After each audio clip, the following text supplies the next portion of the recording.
మాజీ మంత్రి అంబటి రాంబాబు కుటుంబ సభ్యులను వైసీపీ నేతలు పరామర్శించారు. అంబటి ఇంటిపై జరిగిన దాడిని వైసీపీ నేతలు ఖండించారు. గతంలో ఎన్నడూ లేని విధంగా అంబటి ఇంటిపై దాడి చేశారని మాజీ మంత్రి సుచరిత విమర్శించారు. రాష్ట్రంలో రాక్షస పాలన సాగుతుందన్నారు. రాష్ట్రంలో రాష్ట్రపతి పాలన అవసరం ఉందని మాజీ మంత్రి సుచరిత అన్నారు. ఏపీలో కూటమి ప్రభుత్వం అధికారంలోకి వచ్చిన తర్వాత అంబేద్కర్ రచించిన భారత రాజ్యాంగం అమలు కావడం లేదని ఎమ్మెల్సీ అప్పిరెడ్డి మండిపడ్డారు. కూటమి నాయకులకు అధికార అహంకారం తలకెక్కిందని మాజీ మంత్రి అనిల్ ఫైర్ అయ్యారు. ఎన్ని అక్రమ కేసులు పెట్టినా, ఎన్ని ఇబ్బందులు పెట్టినా బయటకు వచ్చిన తర్వాత రెట్టించిన పని చేస్తామన్నారు.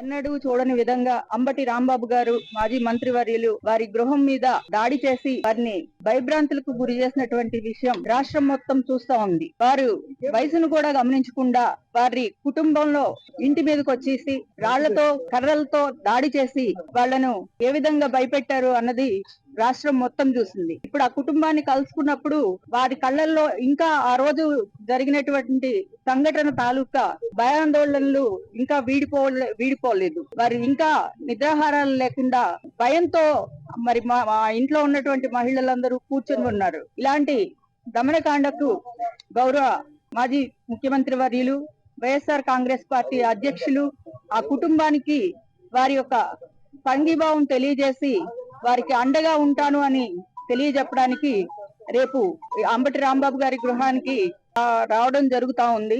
ఒక ఎమ్మెల్యే వచ్చేసి, మహిళా ఎమ్మెల్యే వచ్చేసి వాళ్ళ ఇంటి మీద పడి దాడులు చేయించడం అన్నది చూస్తుంటే నిజంగా చాలా ఘోరంగా అనిపిస్తా ఉంది.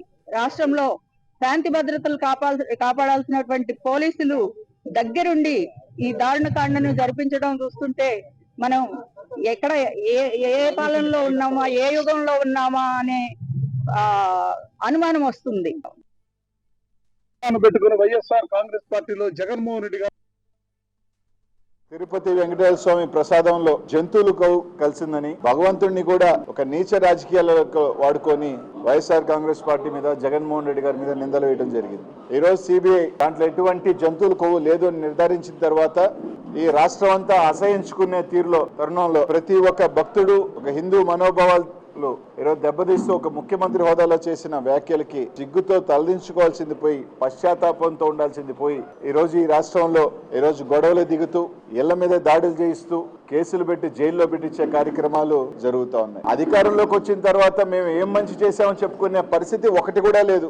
పలాన్ని మంచి చేశాం, పలాని సంక్షేమం చేశాం, పలాని అభివృద్ధి చేశాం. ఏదైనా చేస్తుంటే గత ప్రభుత్వంలో జగన్మోహన్ రెడ్డి గారు చేసిన ఈ ఎన్నికలు అయిపోయిన తర్వాత వాటికి రిబ్బన్ కట్టింగ్లు చేసి దాన్ని మైలే తీసుకోవటం తప్ప తాను మొదలుపెట్టి ముగించింది ఏంది అంటే శూన్యం. సంక్షేమం ఏంట్రా అంటే శూన్యం. ఈ రాష్ట్రాన్ని అభివృద్ధి ఏ విధంగా దిశగా తీసుకెళ్తున్నాము అంటే దాడులు చేయించడం, నోరెత్తిన వాళ్ళ మీద కేసులు పెట్టించడం, జైల్లో పెట్టడం, ఇదే కార్యక్రమం జరుగుతూ ఉంది. ఈ రోజు కాపు నాయకులైన రాంబాబు మీద ఏ విధంగా ఇంటి మీద దాడి చేశారు, ఏ విధంగా ఆఫీస్ ధ్వంసం చేశారు. ఇళ్లలో ఆడవాళ్ళు ఉన్నారు, పిల్లలున్నారు, అయినా లేకుండా దాదాపు వందలాది మంది వెళ్ళి ధ్వంసం చేయటం. జోగి రమేష్ అన్న ఇంటి మీద ఆయన ఇంట్లో లేనప్పుడు వీడియోలు చూసాం. పెట్రోల్ బాంబులు ఇంటి మీద వేయటం, అవి మంటలు రేగటం. ఈరోజు ఇట్లంతా జరుగుతూ ఉన్నా కనీసం మాట ఎత్తే పరిస్థితి లేదు. ఒక రౌడీ రాజకీయంగా ఈరోజు ఒకటే చెప్తా ఉన్నాం, జగన్మోహన్ రెడ్డి గారు మేము కూడా 5 సంవత్సరాలు పరిపాలన చేసాం. ఇదే రకమైన పరిపాలన మీరు చెప్తున్న రాజారెడ్డి రాజకీయం కానీ, రాయలసీమ ఫ్యాక్షనిజం కానీ జగన్మోహన్ రెడ్డి గారు చూపించుంటే, మీరు చెప్తున్నట్టే జగన్మోహన్ రెడ్డి గారి హింస వ్యక్తి అని కానీ జగన్మోహన్ రెడ్డి గారు అనుంటే నిజంగా మీరు బయట తిరిగే వాళ్ళ, నిజంగా మీరు ధైర్యంగా ఈ రాష్ట్రంలో తిరిగే వాళ్ళని అడుగుతా ఉన్నాం.